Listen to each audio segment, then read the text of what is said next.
अपमान से बहुत ज्यादा दुखी हुआ हूँ, अपने प्राणों को न्यौछावर कर देता हूँ और वो जाते हैं आत्महत्या करने के लिए। आत्महत्या करने से पहले माता सावित्रीबाई फूले उनके दुख का कारण पूछती हैं। तब माता सावित्रीबाई फूले मजबूती से उन्हें एक बात कहती हैं और ज्योतिबा फूले जी कह रहे थे कि सावित्री, आज मेरा शादी में बहुत बड़ा अपमान हुआ है, मैं उन लोगों की हत्या करके आत्महत्या कर लूंगा। तब माता सावित्रीबाई फूले कहती हैं कि आप आत्महत्या कर लोगे और उन्हें मार दोगे, इससे क्या होगा? इससे इस देश की वर्ण व्यवस्था बदलेगी नहीं। ये जो कर्म चला रहा है ये बदलेगा नहीं। आप एक को मारोगे, वो हमारे 2 लोगों को मारने के लिए तैयार रहेंगे। मैं आपसे एक गुजारिश करती हूँ, अगर आप मेरी बात मान ले तो आप उस पेड़ की टहनी को मत काटिए, आप उस पेड़ की जड़ को काटिए जिसपे मनुवाद ये पनपता है। और ज्योतिबा फूले जी को हिम्मत मिली, साहस मिला और उन्होंने मनुवाद के खिलाफ लड़ने के लिए अपने आप को तैयार किया। जब सुबह वो जाते हैं तो महाराष्ट्र के अंदर देखते हैं कि पेशवाओं के कारण हमारे समाज की कुछ महिलाएं गले में हांडी और पीछे झाड़ू बांध कर आ रही थी, उनके बदन पर वस्त्र नहीं था। तब ज्योतिबा फूले जी सोचते हैं, मेरा तो कुछ भी अपमान नहीं हुआ जो इन महिलाओं का हुआ है। इनके बदन पर कपड़ा नहीं है, इनके गले में आगे हांडी पीछे झाड़ू है, ये कैसे इस देश की वर्ण व्यवस्था है। तब ज्योतिबा फूले जी कहते हैं कि मैं इन महिलाओं के बदन पर कपड़ा लाकर ही दम लूंगा, मैं इस हांडी को हटाकर ही दम लूंगा। और वो अपनी पत्नी माता सावित्रीबाई फूले को पढ़ाने का काम करते हैं। मैं पूछना चाहूंगी यहाँ पर इस बैठे तमाम लोगों से कि आखिर क्या दोस्त था महामना ज्योतिबा फूले जी का जब वो पहला स्कूल खोलते हैं? क्या दोस्त था माता सावित्रीबाई फूले का जब वो पढ़ाने के लिए जाती हैं तो उनके ऊपर कीचड़ फेंकी जाती है?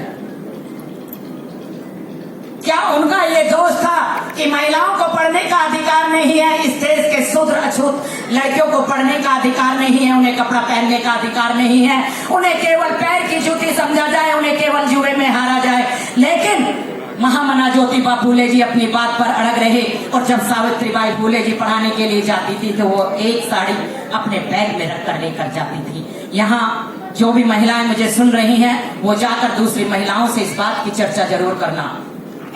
वो दूसरी साड़ी अपने बैग में रखकर लेकर जाती हैं और कीचड़ मारती हैं महिलाएं।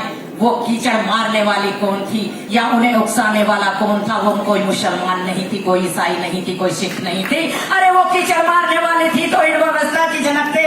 और जिस देश के अंदर ऐसी मनुवादी व्यवस्था हो वहां बहुत संघर्ष अपने अधिकारों के लिए करना पड़ता है। लेकिन माता सावित्रीबाई फूले ने फिर भी हार नहीं मानी और ये महामना ज्योतिबा फूले जी और सावित्रीबाई फूले का योगदान था कि उन्होंने 1848 में पहला विद्यालय छोटा सा खोला और उसके बाद लगातार उन्होंने 10 से 18 स्कूल कॉलेज की स्थापना करके इस देश के अंदर महिलाओं को शिक्षित कर इस देश की पहली राष्ट्रमाता सावित्रीबाई फूले बन जाती हैं। जब स्कूलों में आज हमारे बच्चे पढ़ते हैं तो आज भी जब उन्हें स्कूल में ये सिखाया जाता है कि सरस्वती विद्या की देवी हैं, तो आज भी हमारे स्कूलों में ये क्यों नहीं दिखाया जाता कि विद्या की देवी सरस्वती नहीं राष्ट्रमाता सावित्रीबाई फूले हैं, जिन्होंने सबसे पहला स्कूल खोलकर इस देश की महिलाओं के लड़कियों के लिए आगे कदम बढ़ाने का काम किया है। क्यों नहीं पढ़ाया जाता? हमें ये सवाल पूछना पड़ेगा।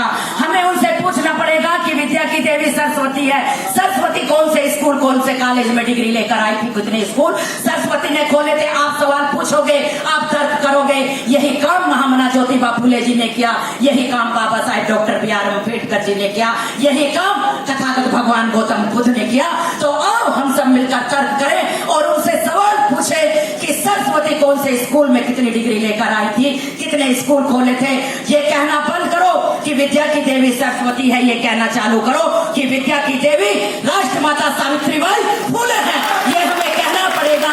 ये सवाल अपने आप से पैदा करो। जब स्कूल के अंदर ये पढ़ाया जाता है कि हनुमान जी सूरज को कटक जाते हैं, तो फिर स्कूल के अंदर ये क्यों नहीं पढ़ाया जाता कि महामना ज्योतिबा फूले जी ने तर्क कर दिया और उन्होंने पूछ लिया कि ब्राह्मण ब्रह्मा के मुख से कैसे पैदा हुआ? ये सवाल क्यों नहीं पूछते आप? उन्होंने कहा कि अगर ब्राह्मण ब्रह्मा के मुख से पैदा हुआ है तो 9 महीने तक क्या मुंह में गर्भ ठहरा था? ये आप उनकी गुलामगिरी पढ़ लेना। महामना ज्योतिबा फूले जी की किताब बहुत अच्छी है, बहुत ही सुंदर ढंग से उन्होंने इसमें वर्णन किया है। जो आप लोग चाहो तो बाहर बुक स्टॉल लगा है, आप वहां से लेकर पढ़ सकते हो। जब तक पढ़ोगे नहीं आपको पता नहीं चलेगा। इसी के साथ अगर राजपूत क्षत्रिय बाजुओं से पैदा हुआ है तो बाजू में किस जगह गर्भ ठहरा था, ये सवाल हमें पूछना पड़ेगा।